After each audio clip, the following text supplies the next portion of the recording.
গড়ে ওঠা ঐক্য এগিয়ে নেওয়ার আহ্বান প্রধান উপদেষ্টার।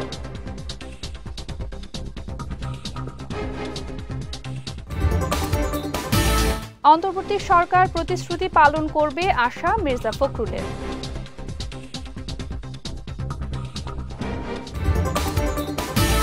এবং রাজধানীতে সুলতানি আমলের ঈদ ঐতিহ্যের বহরে মানুষের ঢল।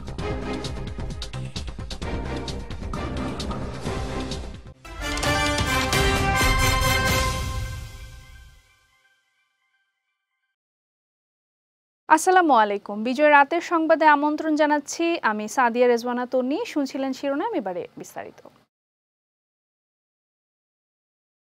নিজেদের মধ্যে যে ঐক্য গড়ে উঠেছে তা আরও এগিয়ে নেওয়ার আহ্বান জানিয়েছেন অন্তর্বর্তী সরকারের প্রধান উপদেষ্টা ডক্টর মোহাম্মদ ইউনূস। আজ জাতীয় ঈদগাহে ঈদুল ফিতরের নামাজের পর দেয়া বক্তব্যে তিনি এই আহ্বান জানান। ডক্টর ইউনূস বলেন, যে নৈকট্য এবং ঐক্য শুরু হয়েছে তা নিয়ে সামনে এগিয়ে যেতে হবে। যারা দেশের জন্য আত্মত্যাগ করেছেন তাদের স্বপ্ন পূরণ করতে হবে। শুভেচ্ছা বক্তব্যে সবাইকে ঈদের শুভেচ্ছা জানিয়ে প্রধান উপদেষ্টা আরও বলেন, ঈদ দূরত্ব ঘোচানো এবং নৈকট্য ভালোবাসার দিন। অন্তর্বর্তী সরকার স্থায়ীভাবে ঐক্য গড়ে তুলতে চায়। জামাতে প্রধান উপদেষ্টা ছাড়াও প্রধান বিচারপতি, সুপ্রিম কোর্ট ও হাইকোর্ট বিভাগের বিচারপতি, উপদেষ্টা পরিষদের সদস্য সহ মুসল্লিরা উপস্থিত ছিলেন। যারা আত্মত্যাগ করেছেন, যারা নতুন বাংলাদেশের স্বপ্ন বাস্তবায়ন করার জন্য নিজের আত্মাহুতি দিয়েছেন, বেঁচে থাকলেও স্বাভাবিক জীবন যাপন করতে পারছেন না, তাদের স্মরণে আমরা যেন মোনাজাত করি আল্লাহর কাছে। আমরা অবশ্যই সেই স্বপ্ন বাস্তবায়ন করবই।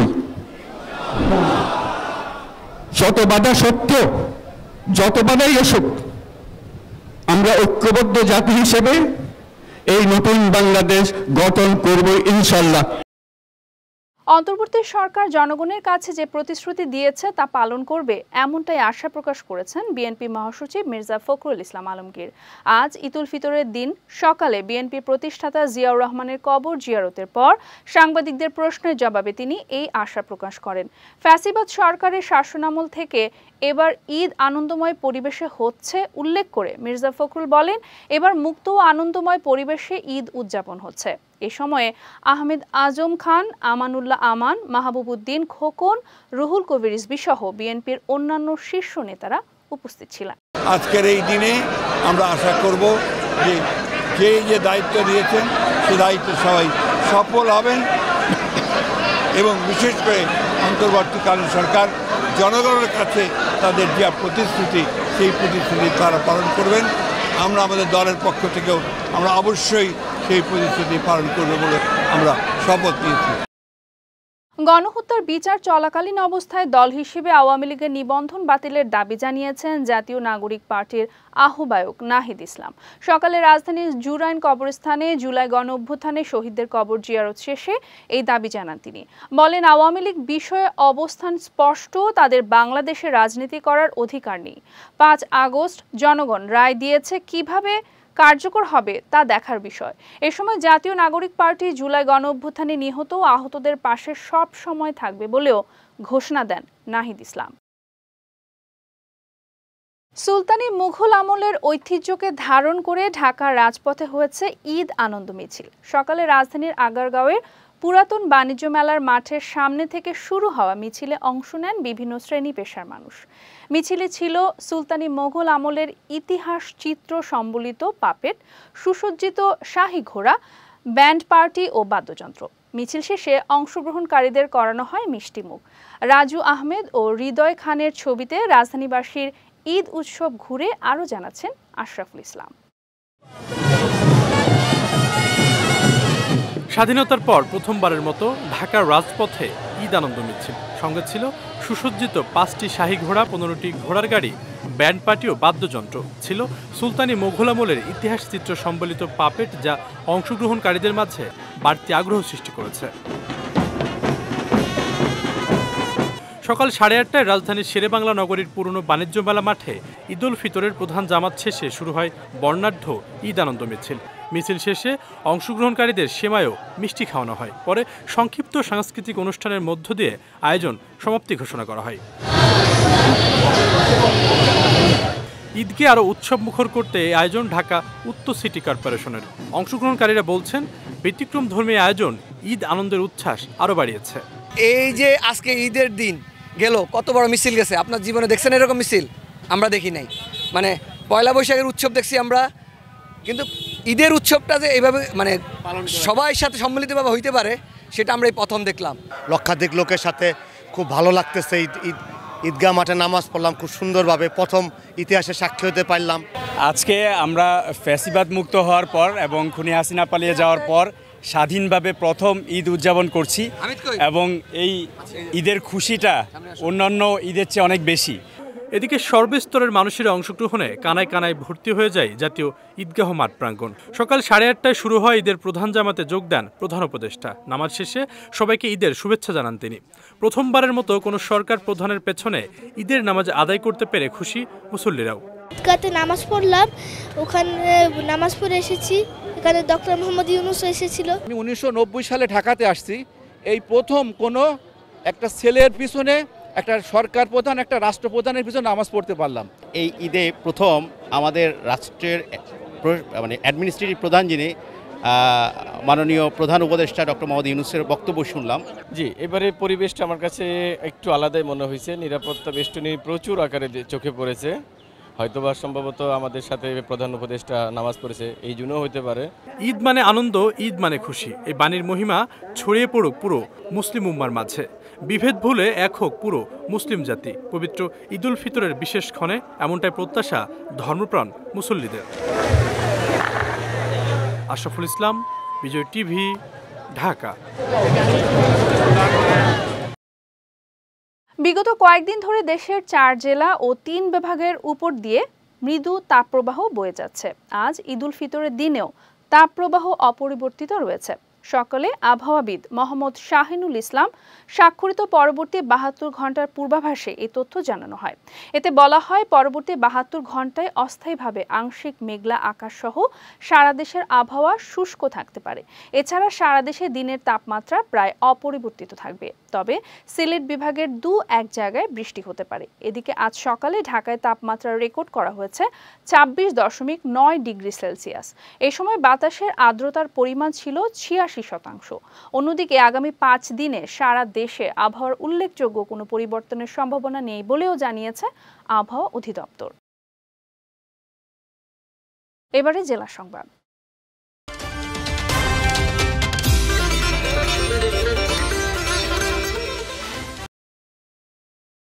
সারা দেশে ধর্মীয় ভাবগাম্ভীর্যের মধ্য দিয়ে অনুষ্ঠিত হয়েছে পবিত্র ঈদুল ফিতরের ঈদের জামাত। সকালে দিনাজপুরের গোরে শহীদ বড় ময়দানে প্রায় লাখো মুসল্লির অংশগ্রহণে ঈদের সবচেয়ে বড় জামাত অনুষ্ঠিত হয়। নামাজে অংশ নেন জেলা প্রশাসক রফিকুল ইসলাম, জেলা পুলিশ সুপার মারুফাত হুসাইন মারুফ সহ অনেকে।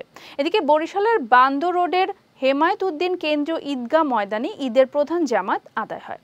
বিভাগীয় কমিশনার রায়হান কাউসার, জেলা প্রশাসক মোহাম্মদ দেলওয়ার হোসেন সহ বিভিন্ন শ্রেণী পেশার মুসল্লিরা প্রধান জামাতে অংশগ্রহণ করেন। অন্যদিকে রংপুরের কালেক্টরেট ঈদগাহ মাঠে পবিত্র ঈদুল ফিতরের প্রধান জামাত অনুষ্ঠিত হয়েছে। জামাতে অংশ নেন রংপুর বিভাগীয় কমিশনার শহীদুল ইসলাম, জেলা প্রশাসক রবিউল ফয়সাল সহ প্রায় 35,000 মুসল্লি। একই সঙ্গে নীলফামারী কেন্দ্রীয় ঈদগাহ ময়দান, পুলিশ লাইন ঈদগাহ মাঠ, সার্কিট হাউস ঈদগাহ মাঠ সহ নীলফামারী 6টি উপজেলার প্রায় কয়েক লাখ মুসল্লিরা ঈদুল ফিতরের নামাজ আদায় করেন। এছাড়া শেরপুরের নকলা, চুয়াডাঙ্গা, ময়মনসিংহ, নারায়ণগঞ্জ, মেহেরপুর, ঝালকাঠি, চাঁদপুর এবং কুমিল্লা সহ সারা দেশে পবিত্র ঈদুল ফিতরের জামাত অনুষ্ঠিত হয়েছে। নাটোরে জয় বাংলা স্লোগান দেয়া নিয়ে আওয়ামী লীগ ও বিএনপির মধ্যে ধাওয়া পাল্টা ধাওয়া ও সংঘর্ষের ঘটনা ঘটেছে। সকালে লালপুর উপজেলার রামকৃষ্ণপুর ঈদগাহ মাঠে এই ঘটনা ঘটে। স্থানীয়রা জানায়, ঈদের নামাজ শেষে আওয়ামী লীগ, যুবলীগ ও ছাত্রলীগের কর্মীরা জয় বাংলা স্লোগান দিতে শুরু করলে বিএনপির নেতাকর্মীরা তাদের ধাওয়া দেয়। পরে আওয়ামী লীগের নেতাকর্মীরাও পাল্টা ধাওয়া এবং ইট পাটকেল নিক্ষেপ করে। এতে উভয় পক্ষের মধ্যে সংঘর্ষ হলে সাব্বির হোসেন নামের এক যুবক আহত হন। পরে তাকে উদ্ধার করে লালপুর উপজেলা স্বাস্থ্য কমপ্লেক্সে নেওয়া হয়। এদিকে এই ঘটনার প্রতিবাদে বিক্ষোভ মিছিল ও সমাবেশ করেছে লালপুর ইউনিয়ন বিএনপি। এ সময় আগামী 24 ঘন্টার মধ্যে সংঘর্ষের ঘটনায় জড়িতদের গ্রেফতার করা না হলে কঠোর কর্মসূচির হুঁশিয়ারি দেন বক্তারা। অন্যদিকে এলাকায় আইনশৃঙ্খলা পরিস্থিতি স্বাভাবিক রাখতে পুলিশ মোতায়েনের কথা জানিয়েছেন লালপুর থানার ভারপ্রাপ্ত কর্মকর্তা নাজমুল হক। কক্সবাজার থেকে মিয়ানমারে পাচারকালে বিপুল পরিমাণ সিমেন্ট, তৈরি পোশাক ও বিভিন্ন সামগ্রী সহ 6 জনকে আটক করেছে কোস্টগার্ড। দুপুরে এই তথ্য নিশ্চিত করেছেন কোস্টগার্ডের মিডিয়া কর্মকর্তা লেফটেন্যান্ট কমান্ডার সিয়াম উল হক। তিনি জানান, গতকাল মধ্যরাতে গোপন সংবাদের ভিত্তিতে টেকনাফ থানার হাবিবছড়া সমুদ্র এলাকায় অভিযান চালানো হয়। অভিযানে একটি নৌকায় মিয়ানমারে চোরাচালানকালে 600 বস্তা সিমেন্ট, 6টি মোবাইল চার্জার, 286টি পোশাক ও বিভিন্ন সামগ্রী সহ 6 পাচারকারীকে আটক করে কোস্টগার্ড। পরে জব্দকৃত আলামত ও আটককৃত পাচারকারীদের বিরুদ্ধে আইনানুগ ব্যবস্থা গ্রহণ করা হয়। দেশের আইনশৃঙ্খলা পরিস্থিতি স্থিতিশীল রাখতে ভবিষ্যতেও এই ধরনের অভিযান অব্যাহত থাকবে বলেও জানিয়েছে কোস্টগার্ড। এবারে আন্তর্জাতিক প্রসঙ্গ।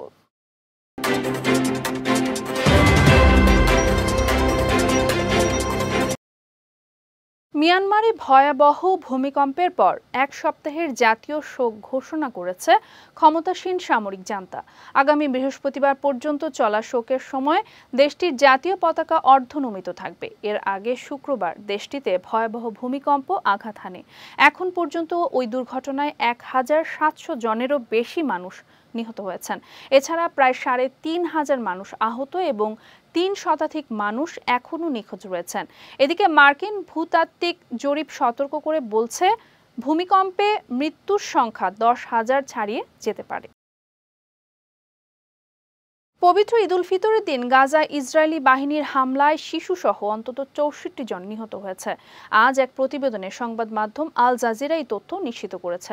প্রতিবেদনে বলা হয়, 2023 সালের অক্টোবরে গাজায় ইসরায়েলি অভিযান শুরু হওয়ার পর এবার দ্বিতীয় ঈদ উল ফিতর। এই দিনে ঐতিহ্যগতভাবে ফিলিস্তিনিরা আনন্দ উদযাপন করে থাকলেও এবছর একেবারে ভিন্ন চিত্র দেখা গেছে।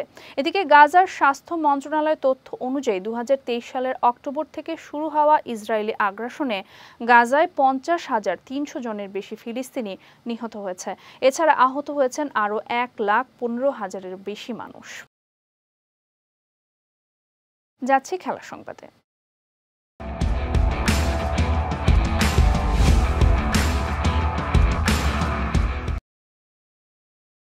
বিসিবির কেন্দ্রীয় চুক্তি থেকে সরে দাঁড়ালেন জাতীয় নারী ক্রিকেট দলের তারকা পেসার জাহানারা আলম।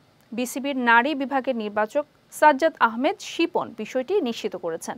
এর আগে মানসিক স্বাস্থ্যের কথা বলে জাতীয় দল থেকে অনির্দিষ্টকালের বিরতিতে গিয়েছিলেন জাহানারা আলম, যে কারণে সবশেষ ওয়েস্ট ইন্ডিজের বিপক্ষে সিরিজেও তিনি ছিলেন না। এছাড়া নারী ডিপিএলেও খেলেননি ডানহাতি এই পেসার। এমনকি নারী ওয়ানডে বিশ্বকাপের বাছাই পর্বের জন্য ঘোষিত বাংলাদেশ স্কোয়াডেও নাম নেই তার। এরই মাঝে এবার তিনি বিসিবির কেন্দ্রীয় চুক্তি থেকে সরে দাঁড়ানোর ঘোষণা দিলেন। পবিত্র ঈদ উল ফিতর উপলক্ষে ভক্তদের শুভেচ্ছা জানিয়েছেন সৌদি ক্লাব আল নাসর তারকা ক্রিশ্চিয়ানো রোনালদো। নিজের অফিসিয়াল ফেসবুক পেজে ঈদের শুভেচ্ছা জানিয়ে একটি ছবি পোস্ট করেন তিনি। তাতে দেখা যায় গায়ে সাদা জুব্বা পরা, শরীরে জড়ানো সৌদির পতাকা ও একটি তলোয়ার হাতে ঐতিহ্যবাহী সাজে রয়েছে আল নাসর অধিনায়ক। এর আগে সৌদি আরবের বিভিন্ন বিশেষ মুহূর্তে সামাজিক যোগাযোগ মাধ্যমে শুভেচ্ছা বার্তা পাঠাতেন CR7। এছাড়া ইসলাম ধর্মাবলম্বীদের সঙ্গেও রয়েছে তার ভালো সম্পর্ক। এদিকে মাঠে 40 বছর বয়সেও দুর্দান্ত ছন্দে রয়েছেন রোনালদো। চলতি মৌসুমে আল নাসরের হয়ে 33 ম্যাচে 28 গোল ও 4 অ্যাসিস্ট করেছেন এই পর্তুগিজ তারকা। বিজয় রাতের সংবাদ শেষ করার আগে শিরোনামগুলো দেখে নিচ্ছে আরও একবার।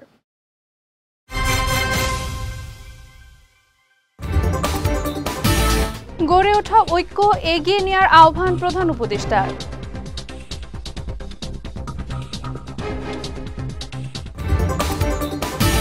অন্তর্বর্তী সরকার প্রতিশ্রুতি পালন করবে আশা মির্জা ফখরুলের।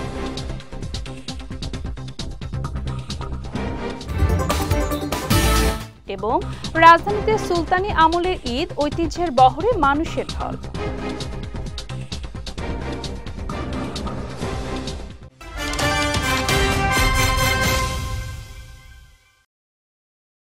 বিজয় রাতের সংবাদ শেষে আজকের মতো আমি সাদিয়া রেজওয়ানা তন্নি আপনাদের কাছ থেকে বিদায় নিচ্ছি। আগামীকাল একই সময়ে নতুন সব খবর দেখতে চোখ রাখুন বিজয় টিভিতে। এছাড়াও আজকের বিজয় রাতের সংবাদের ভিডিও দেখতে পারেন আমাদের ইউটিউব এবং ফেসবুক পেজে। আমাদের ইউটিউব হলো youtube.com/bijytvofficial এবং আমাদের ফেসবুক পেজ হলো facebook.com/bijytvlimited। এতক্ষণ সঙ্গে থাকার জন্য ধন্যবাদ সবাইকে।